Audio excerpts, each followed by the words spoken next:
You are listening to the Young Black Travelers Podcast, Black voices conversing on experiential travel, dedicated to creating a global community of travelers. Be bold, be inspired, be spontaneous. We are YBT.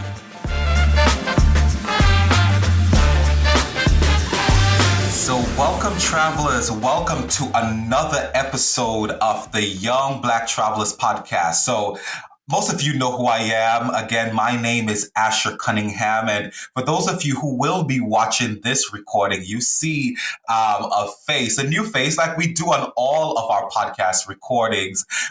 So I'm going to have him introduce himself to you. Go ahead. Yes. So my name is Jamaal Pantuflet, but I go by J London on my Instagram, Jamaal P. By the way, just to explain the London part, when I moved to New York from Amsterdam, people thought for some reason Amsterdam was in London. So that's how I got the name. And No. I'm like, no, they're next to each other, but it's not in London. But that's how I developed that name, Jamaal London. It's Oh, wow. That is an interesting fact to know. Oh, there were New Yorkers who thought that, right? Yeah, a lot of them, actually. I was like, oh, where are you getting this? They're two different cities, but I like the name Jamaal London. Jamaal London. So you pronounce your name Jamaal Pantuflet. Pantuflet, yes. It's French. Yeah, my grandfather is French. It's French. Wow. So, we're gonna get into it. So you said you moved from New York to Amsterdam, but we're gonna that's the main conversation today, that you were born in St. Maarten. Yes, I was. And wow. And what age did you move from St. Maarten to Amsterdam? Yeah, when I was 18, I moved to Amsterdam to further my studies. And then after 4 years, I moved to New York. Wow. Yeah. And we were talking early on before the recording, and when I went to Curacao, that's when I recognized how much meant, like, the relationship between Amsterdam and countries like St. Maarten, Curacao, Aruba. And it seems like, as I was saying to you, a lot of students literally leave islands like Curacao, St. Maarten, and then go to Amsterdam. Why is that? Well, there's more educational institutions in Amsterdam. And in St. Maarten, for example, we do have universities, but they're all American. But even though it's a Dutch island and a French island, they're all American, and they're more expensive one. So most of us, to garner that international experience and leaving home, we go to Europe, and the Netherlands is one of the most sought after places to study because one, we're entitled to the same education as Dutch citizens. So we go to school most often for free or at a discounted tuition. So it's cheaper for us economically to go to the Netherlands and study. And in the cases for Aruba and Curacao, it's the same, but they do have Dutch universities as well. But the studies are limited. So often people do go away, obtain the degree, and go back home. Some of us do stay overseas, but majority do return back home. Wow, that is actually pretty dope, right? Because and it's intriguing to me as a Vincentian born, and I don't think and I'm drawing relations to the colonizers. Let's go there. there. And their contribution to, I guess, the development of the countries they colonized. And what I've recognized is the English colonized countries like St. Vincent. I don't know if we necessarily have that relationship. And I know we're independent, but we're still part of the Commonwealth. But it's not something that I necessarily have heard from most English speakers or English speaking countries in the Caribbean, but it's very different for the Dutch countries. Yeah, and it's a big thing. So it's like it's a whole process. So people start applying in January, you get a response in May, and then by the end of June, it's like a whole ceremony at the airport where all the students that are leaving with their family is there, the press is there. It's a big thing for us. So people do look. Yes, it's a big thing. And when you arrive in the Netherlands, it's like a whole welcome package. They welcome you at a hotel. Then they put you on different buses, and you go and live your life. And they have your room set up. They have everything for you. So it's Wow. a so the local governments of St. Martin and Aruba, Curacao, they pay for your tickets and they give you Mm-hmm. money for furniture and stuff like that. And then the Dutch government pays for your tuition, your educational tuition, and they disperse money every month into your account. So it's a good thing. I feel privileged, to be honest, to be a Dutch Wow. citizen.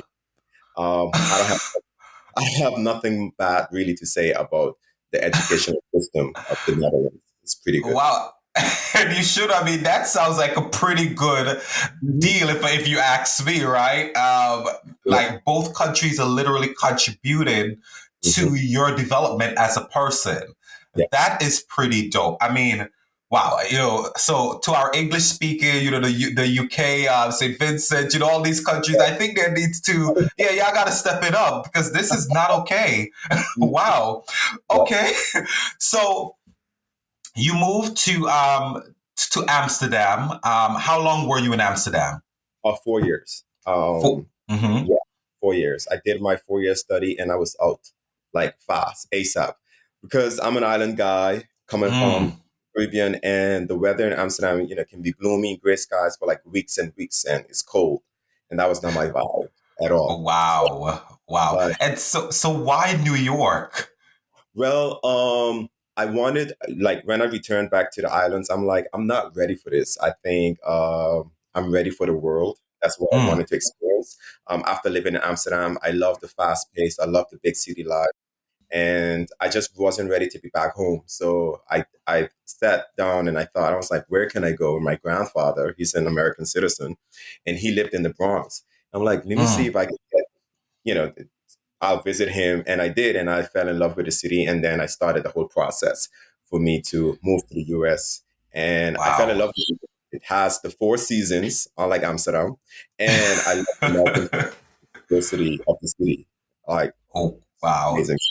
Yeah. No, you're certainly right, and I think to our listeners, as I said before, we are New York based. Young Black Travelers is New York based, so we are global in our scope. But so we push this city. I think New York is, as you said, a global city. I mean, I have everywhere you go. There's so many neighborhoods, and people are speaking. In their accents, and so you hear accents here. You hear an accent from me. You hear an accent from Jamaal.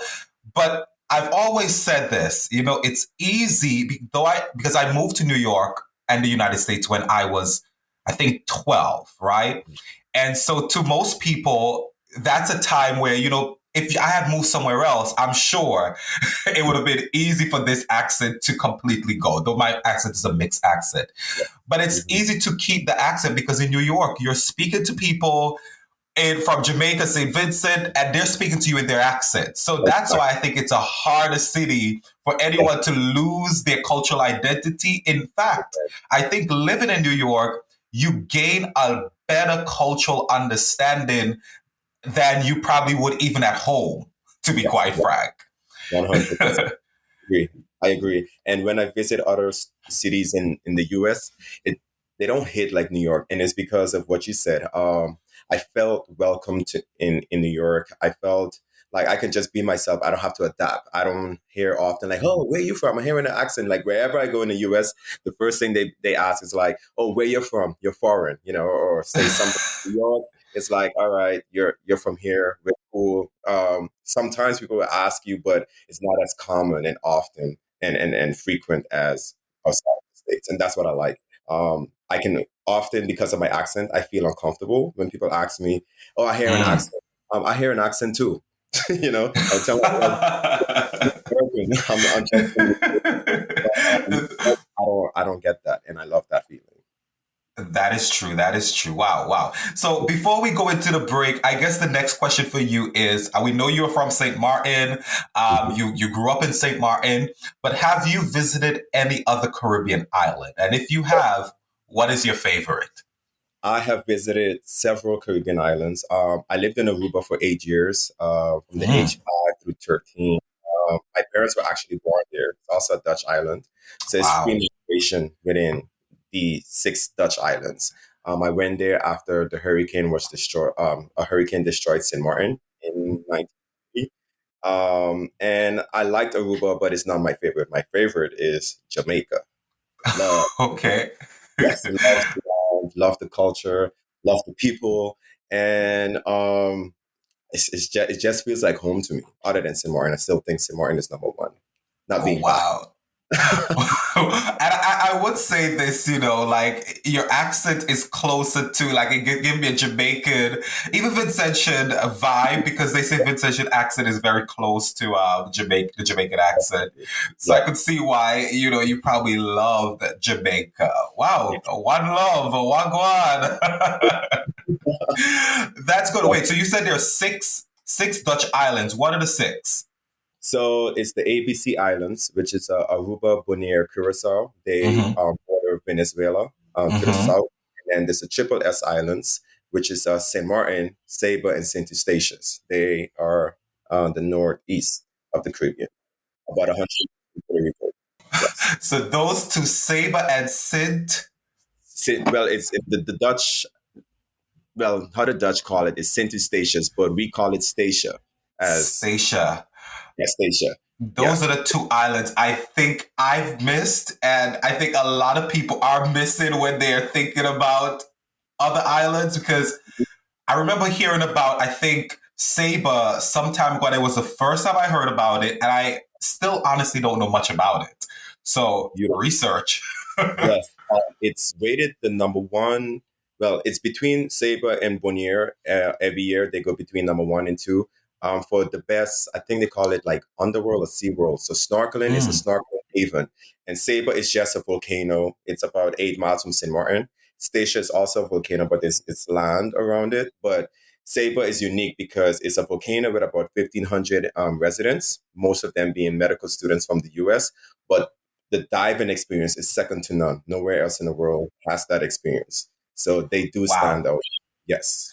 Okay, so is it easy? So how do you get to Sabre and Statius? I think I You said that have to right. be.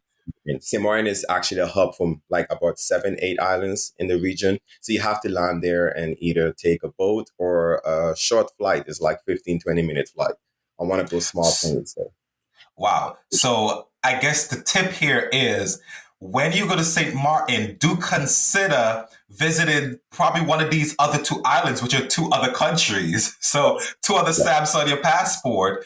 Well, Wow. Okay. including Anguilla and St. Bart's as well. They're 5 miles from St. Martin. So whenever I visit St. Martin, I do island hop. I do go to Anguilla more often than the other islands Mm-hmm. because it's quiet. The beaches are amazing, and I get some type of peace. And St. Bart's is, the bougie experience, but it's also fun to get away as well. The other two islands, they don't offer what Anguilla and St. Bart's offer, but they are unique. They offer Wow. hiking experience. And Statia, for example, you can hike the volcano and enter the volcano. Mm. And when you enter the volcano, it's just like a whole lot of fruits and it's cold inside. So that's a major attraction because you would never expect a volcano to be cold and producing mangoes and grapes and bananas. And the soil Uh, is beautiful. Wow, that is pretty dope. Okay, so listen, as you've just received like rich information. Like literally the advice here is when you go to St. Martin, like maybe you should plan to like island hop as Jamal is saying. And I know it's been a question that many people have asked about island hopping in the Caribbean. And we know it may not be necessarily the cheapest to hop in the Caribbean, but it seemed like going around from St. Martin could be a good and cost effective way to see different islands. Wow. Well, listen, so we've just gotten to know a lot about Jamal. And so we're going to take a quick break. And when we come back, we are going to dive into the meat of this conversation and we're going to learn a lot more about St. Martin. So stay tuned.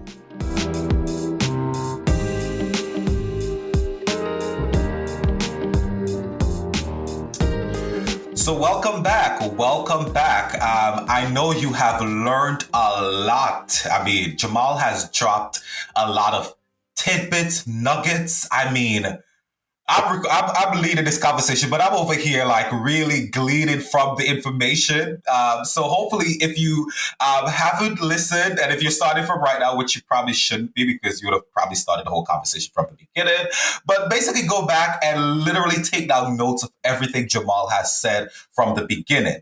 But we're gonna get into the meat of this conversation, and as we said, Jamal was born in St. Maarten. And St. Maarten is an island in the Caribbean that many Americans talk about, but I also know growing up in St. Vincent, a lot of Vincentians do talk about as well because it is one of the more developed Caribbean islands. And I think based on what Jamal talked about earlier on, we can get why it is extremely developed. It seemed like the Dutch contribution to the island is major, and therefore that leads to the development of the island. And even in developing the human capital, which is people like Jamal, it does obviously will help with development. But as we get into this conversation, what is a typical day like for a local in St. Martin? Hmm. I would say it's definitely a hustle because for the size of the island, it's only 37 square miles and it's divided in two. So there's two of everything: two governments, two ports, two airports, two of everything. And they're kind of competing with each other, but not really, but sort of like indirectly. Mm, And the island also functions as a hub. So there's a lot of cargo and people that transfers through the island and then distributes whatever to the surrounding islands. And that's why I think St. Martin is a real hustle and bustle island for mm, locals. Everyone is after the dollar mainly. We have three currencies in St. Martin: the euro, which is used on the French side, the dollar, and the guilder. But the dollar is Gilda.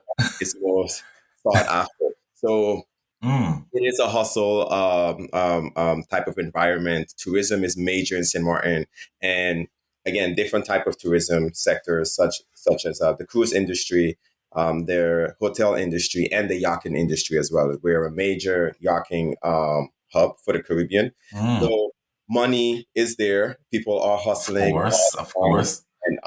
and I think we're actually overdeveloped and we handle way more than we should because one, you Mm, see it in the traffic, especially on the Dutch side. The Dutch side has everything: casinos, um, clubs, prostitution establishments. You have everything. Whereas the mm. French side is very quiet. You can relax, so you get the best of both. However, the Dutch side is a little bit too congested because of the hustle and bustle, and everyone Wow, complains about it. So it's money. You're hustling and you're making money, and I wow. think that contributes to our development. The strong, mighty dollar. The strong, and hopefully it stays the strong mighty dollar because we are hearing the news of different countries dropping the dollar. And as an American, I want the dollar to remain strong. As travelers like yourself, we want that, right? So, wait, so I mean, you talked about the French and the Dutch side. And so just give the listeners a little understanding of the difference. And maybe you may need to get into history because do you need a passport to go to the French side and vice versa? Like, what are those differences? Yeah. So, as an international traveler, you would enter the port of Princess Juliana Airport, airport Mm-hmm. code SXM. Yeah, yeah, because the French side has an airport as well, but Mm-hmm. flights mainly go to other French islands, including Guadeloupe, Embark, and Martinique. It's not an international airport. It's a small regional airport. Wow. So you enter from the Dutch side. Once you enter on the Dutch side, you're free to, well, technically, you can roam about on the French side as well. However, when you're in France, on the French side, you're in France. Mm. So you're in Europe, technically in Europe. The Dutch side, we're like a Puerto Rico, where we are part of the Dutch kingdom, but um, we have our own visas. We have our own prime minister. We have our own currency. So we don't have to adhere too much to the laws in Europe. Whereas the French side, it's just a mayor. They vote for the French president. They have the euro Wow. as their official currency. So all European laws do apply on the French side. So let's say a Jamaican enters the island from the Dutch side. Technically, they're not allowed to go on the French side, but if they do, they have to have like that stamp to show that we did enter legally. But Mm, they are allowed to pick you up. But Americans don't have that issue. Most people don't encounter that issues, but it do. It does happen now and then, and it becomes a big thing because everyone's like, "Well, I entered the island. Well, you did have a permit for the Dutch Caribbean, not Europe." So people need to be mindful of that, but you won't be incarcerated, but you can be pulled aside by the French officials if they decide to question you. Yeah. So, wow. but the borders are open. Oh, Ocean wow. borders, no tolls, no nothing. You see a sign saying "Welcome to St. Maarten" and "Bienvenue à Saint-Maarten," which is the French side. But there Wow. are restrictions. Yes. That is really interesting, and I think as you're explaining that, a lot more questions come into my mind, right? And more so thinking from an American perspective and the issues that we are dealing with as it relates to the migration crisis. And in my head, and we would not get into that conversation. I'm like, I just see like that could be an easy way, right? If for migrant, right? Because to really claim access to Europe, but I'm sure there were some complexities there, but Mhm. that was honestly the thought that came into my head as you Very, were talking about that. very much so. Very much so. But again, it hardly happens. Rarely happens where one is approached by the French officials and deported or arrested. But it can happen. But not if you're Okay, an American citizen, of course. You're free to roam to within. roam about. Yeah. Okay, good. And so for families, let's start there. For family who may be looking for summer's coming up and they're looking for a summer vacation and even beyond the summer, maybe it's the winter time in the US and they want a quick getaway to St. Martin. What are some family friendly places and where would you recommend that families go in St. Martin? Oh, I would recommend Lottery Farm. It's based on a French side. It's basically a Mm, an eco lounge um, high up in the mountains. There's a pool. There's many restaurants. It's a sanctuary lounge basically, mm, and families do go there because there's a special segment for kids. There's a special segment for adults as well, and for adults rather, there's often like pool parties and stuff like that. You can zip line, you can mm. hike, you can do a whole lot there at Lottery Farm. But I like it more so like when I take my adult friends because we do Mm. have a really, really good time. You can rent cabanas. It's all luxury that's being offered at Got Lottery you. Farm, but not overpriced either. Mm. Another attraction I think is that I've witnessed family enjoy a lot in St. Martin is the Maho Beach experience, which is right behind the airport. People love Yeah. flying to that attraction to see the planes Hmm. land and take off at the One beach. of the And reasons why I want to yeah, go. it's amazing. It's amazing. I've been doing it from since I was a kid, which is why I wanted to become a pilot, but plans change. But people do go there often just for that because people do not believe like this exists. But also see a lot of families enjoying themselves there because there's a lot of like there's restaurants and bars and just the experience is in itself is beautiful and magical. Wow. Maho Beach, Maho Beach. Okay. And so you've also, I think you've added some tips for, I guess, young people as well, because this will actually apply to young people as well. Yes, yes. So St. Martin is, especially again, the Dutch side is a party city. Hmm. Yeah, party island for sure. There's clubs everywhere. The There's Dutch bars side. everywhere. There's lounges. There's prostitution establishments is legal there. Mm-hmm. And to drink is 18 and up. So for those 18 or under 21 travelers from the US, you're Mm-hmm. more than welcome to party in St. Martin. And just Wow. the excursions, the day trips to other islands, the many events you can do on both sides of the islands, I think is on kind of like unlimited, to be honest. And for those that are more relaxed, French side would be the best option, and I do that often. At Hmm. night, I would be on the Dutch side, partying. On the daytime, I would be on the French side because it's too much Wow. going on. Oh, wow. Okay. So that's actually a great to advice. If you just want to relax, take it easy, go to France. And if you Yes. want to party and gallivant, go to Amsterdam, go to the Netherlands, St. Maarten, right? So that makes sense. And so what are some of the beaches that you would recommend outside of Maho Beach? Mhm. What are other beaches that you would recommend that travelers go to see? Mullet Bay Beach, which is not too far from Maho Beach, probably like 5 minutes drive. Mm. Um, but that's considered like the local beach. Most of us grew up going there. It's Mm-hmm. one of the most beautiful beaches on the Dutch side.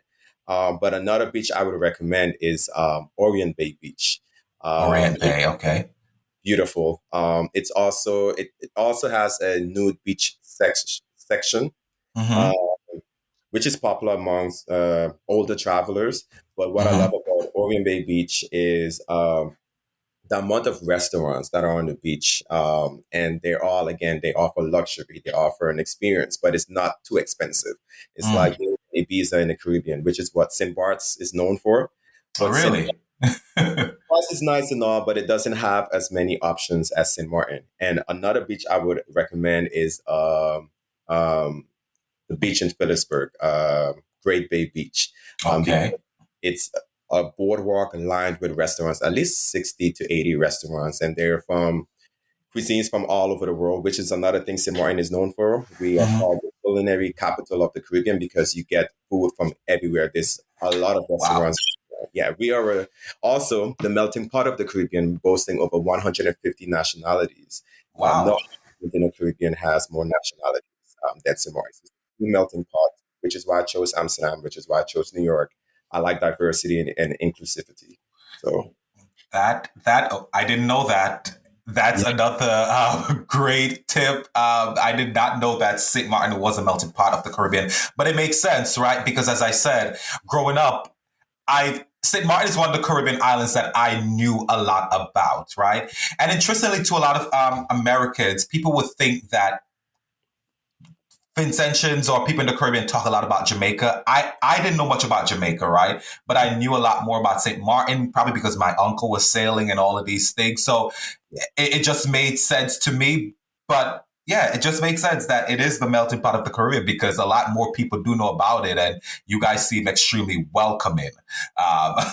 Yeah, so that's good to know. And so, how can travelers get around? Like, what are the ways to get around the island? Because there's a French side and there's a Dutch side. And is driving easy? Do people rent cars? Like, how do people get around the island? Yeah, most people rent cars or ATVs. Some take the dollar bus, Mm, which is like these small vans that can hold up to like 25 people. okay. And there is public transport between the two sides of the islands. Uh, Okay. from the Dutch capital to the French capital mainly, and then to different parts of the French side from the Dutch side. So public transport is not an issue, except after certain hours. I would say after 8:30 becomes a little tricky. But then you have taxis that are available. Uber isn't available or Lyft either. So no. Uh, It's actually not in any Caribbean island I know of. right. And but I would recommend folks to rent a car because Okay. there's so much to see in St. Martin. As you mentioned, it is a very developed island, Hmm. so there's a lot to see. I think if you stay in the Simpson Bay area, Simpson Bay Maho area, you probably won't need a car, but I would still recommend it. However, Hmm. again, if you want to reach to the French side, you would have to drive or take a cab because the French side does have a lot to offer, but it's Got you. just so different. Like Hmm. it's as soon as you cross the border, everything is in French, and the people speak French. It looks different as well. Same thing when Hmm. you cross the border on the Dutch side, everything isn't in Dutch. It's so much more Americanized, but yeah, but you can get a whole lot. So a car would be the best way. Wow. You know, Mhm. this conversation is causing me to want to go and do a lot of research on St. Martin, because like when you're talking about how different the island look from the French to the Dutch side, and it just causes questions. I guess what was happening back then? Like how were they decided to like develop the islands? I guess Yeah, were they not working together? But yeah, so much yeah. questions. Borders were open, and the story is when they divided the islands, the Dutchman walked with beer, and the Frenchman walked with wine, and that's how he covered more of the area. Well, the land. The French side is bigger than the Dutch side, but the Dutch side's economy and Mhm. everything else is bigger than the French side. The Dutch side is way more developed and advanced. Wow, wow. Okay. And so what would you say, what are some foods that you would recommend travelers partake in, eat when they get to St. Martin? I know it's an international island and we have influences from all over, so we probably may be able to get doubles from Trinidad and So all of these things, bacon shock. But what is a local? local would be conchs and dumpling. That is a thing that we are known for. Hunks and Um, dumpling, okay. and chicken leg and Johnny cake is something that people like go to everywhere you go. You want something fast? Give me a chicken leg and Johnny cake. Real quick. What do you guys call Johnny cake? It's like I think the Is it fried Jamaicans call it, bakes? yeah, fried bakes. It's like the festival kind of, but the round ones. Yeah, So we so we call it bakes. We call it bakes. got it. Yeah. Okay, so So, chicken leg and bakes, Johnny cake. Okay. as well, but chicken leg is the most common. Is what we mainly pair it with. Chicken leg. Chicken leg, not chicken wings. No, chicken leg. Oh, chicken Wow. Johnny cake. Wow, chicken leg and Johnny cake. That is so interesting because I think growing up in St. Vincent, we, going to school, people would get bakes and chicken wing, usually chicken wing, but you Right. guys do chicken leg and Johnny cake. Okay. And so, what are some other foods? Um, so kongs is one, chicken leg and Johnny cake. Also, another common bite I would say is chicken leg and gouda cheese. Gouda, I think in is a Dutch cheese, but I think in English they would say Gouda, Oh, Gouda, Gouda. Oh, but wow. it's Gouda. It's named after, Gouda. yeah, it's named after a city in the Netherlands. That is something people go to for breakfast, like easily. It's just like Johnny cake and cheese, please. But usually it's with Gouda cheese. But you can add American cheese if you want to. What else? Wow.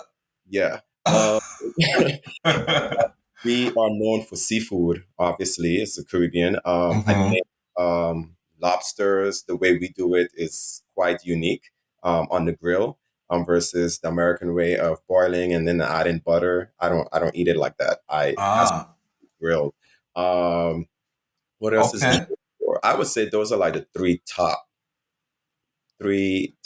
foods in St. Martin. Wow. Yeah. So chicken legs, Johnny cake and Gouda cheese. Oh, that's And I love it. Gouda. And then lobster, lobster with grilled lobster. Yeah. And then constant dumpling. Hunks and dumpling. So Good, good. All right, so listeners, when you go to St. Martin, make sure you taste or try to get these four dishes. So don't go and ask for fries and chicken. Make sure you're getting the Johnny cake and chicken leg. Make sure you're getting the bakes or Johnny cake and Gouda cheese. Make sure you're getting the constant dumpling. When you say dumpling, you mean because I know the Jamaicans the the, call. Go the ones ahead.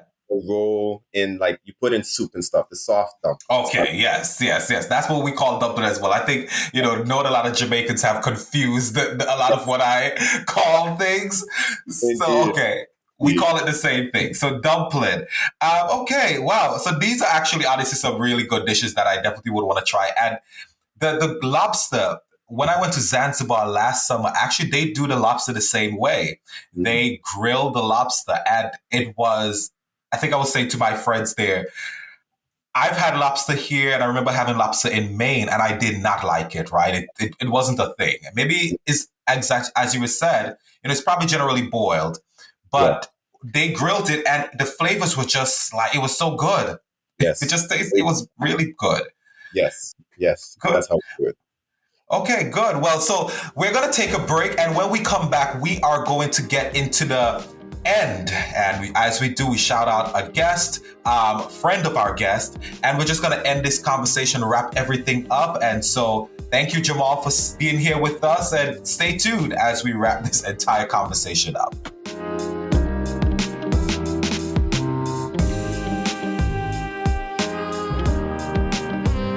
Wow, so welcome back. We are at the tail end of this conversation. Again, we have Jamaal. I'm going to try to say your last name again. Don't kill me, but Pantoflet. Flet, yes. Flet. Pantoflet. Jamaal with us. Again, Jamaal was born in St.Maarten. Jamaal studied in Amsterdam. Jamaal lives in New York. I mean, talk about be it global, this is the representation of a global citizen right here. And we know, and from my experience going to Curacao, I just know that they are a very diverse group of people. And we'll get into a little bit more of that. So, but let's get into the shout out of our podcast. And so on all of our episodes, we shout out and we try to shout out someone that our guests may know, someone who follows the YBT blog, someone who follows our podcast, someone who is engaged in our community. And on this podcast episode, we are going to take time to shout out a friend of Jamaal and a follower of his, I know, on Instagram, and his name is Demetrius Global. Again, a fellow traveler, another traveler, have amazing pictures on his page. So if you want inspiration, if you want travel inspiration, you should head on over to Jamaal's page, and he's going to drop his Instagram a little bit later on. But you should also go over to Demetrius's page, and his Instagram handle is Demetrius, Demetrius Global, Global. And you will get, I know his page definitely will inspire you. So head on over there and check him out if you just need some inspiration as to where to go. Yes, Jamaal. So I guess before we go into the game, well, we usually play a game on our podcast. We usually play this or that, but you're going to get a new game that we're going to be introducing. But before we go there, the question for you is: do you speak Dutch? Yes, I do. Dutch is my first language, followed by, I would say, English. But I think English is overtaking Dutch because I don't speak it as often since I moved to the US. I speak Dutch, English, some French, Papiamento, Spanish, and Afrikaans. Those are languages that I speak. Wow.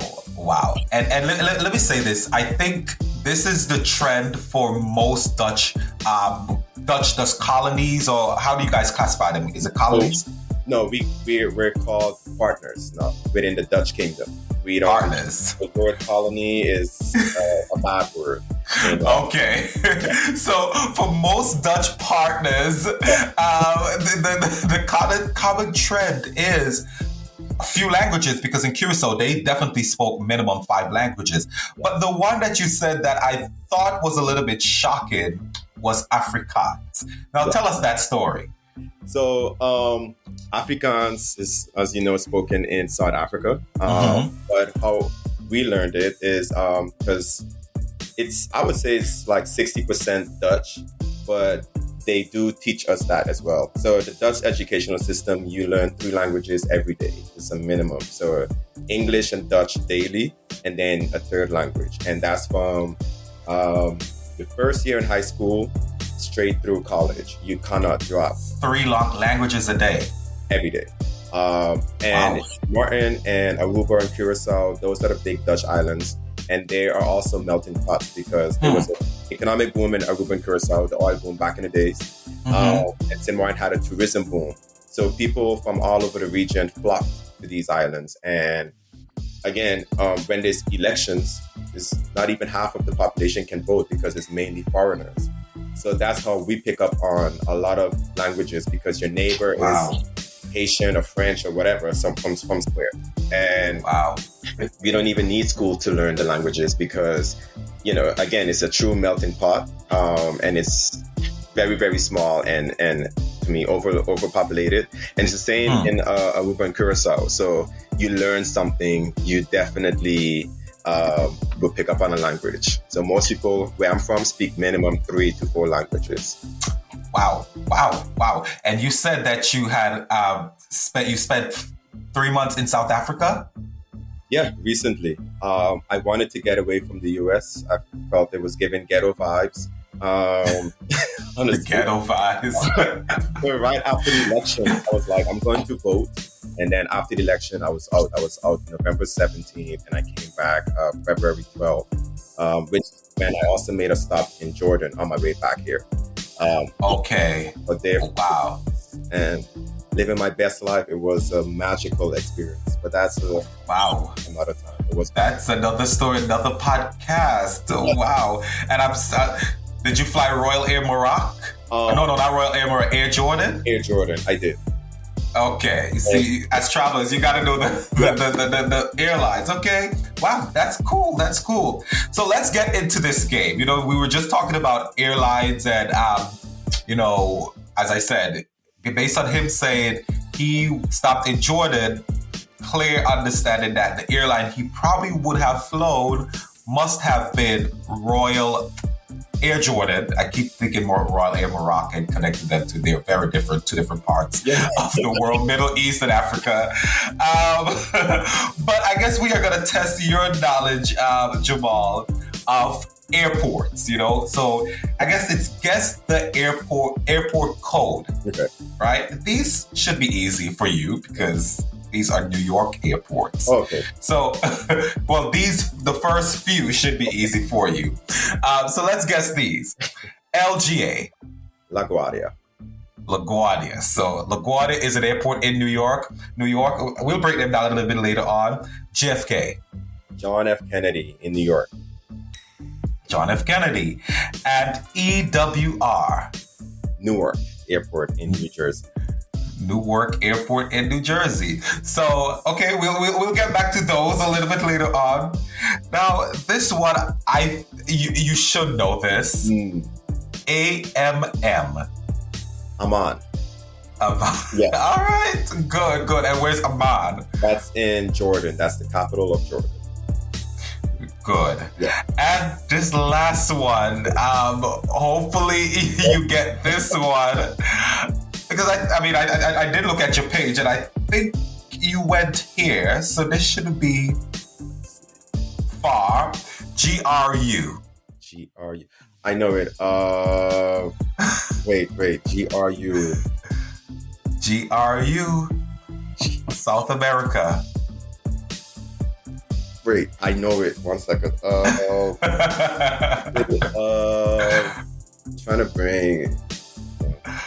No. Panama? No. Okay, so let me help you out. I know the name. Brazil. Oh, Sao Paulo. No? Sao Paulo Airport, yes. And I think I have problems saying it. I think it's called Guarulhos. Yes. Something along that line. So, all right. So Jamaal got a few of them right. Guarulhos was his challenge. But okay, so you are in New York. You live in New York now, so you're a New Yorker. Yeah. And have you flown out of all 3 New York area airport? Because I don't consider one of them a New York airport, by the way. Yeah, I have flown all 3. Yeah.